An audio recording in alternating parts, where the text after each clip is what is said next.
Doncs no sé, com us heu sentit com a família a nivell d'acompanyament a l'escola i com us heu sentit en quant a l'etapa de l'adolescència, no? Com hem participat nosaltres en aquesta etapa.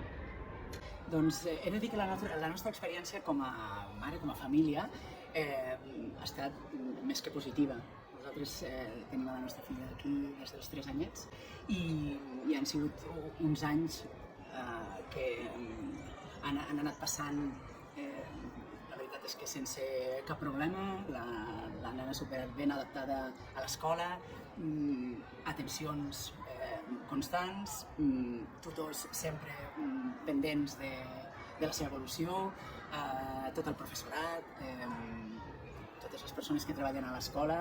Veient a la nena contenta, penso que és que les coses han funcionat molt bé i que ella ha estat molt ben cuidada i que ha tingut tot el que necessitava, no? I estic segura de que no només a nivell acadèmic, sinó també a nivell personal.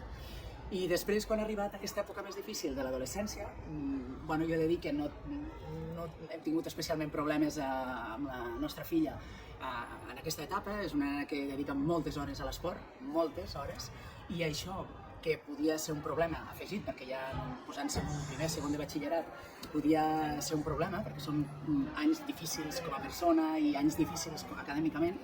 La veritat és que tot han sigut facilitats, tant els tutors com a nivell de direcció de l'escola han entès perfectament que podien portar les dues coses paral·lelament.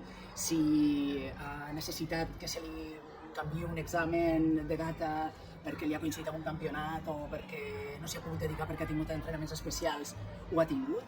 Ha tingut totes les facilitats sense demanar-les. És una cosa que s'ha entès perfectament des de l'inici. Ha estat absolutament ben acompanyada.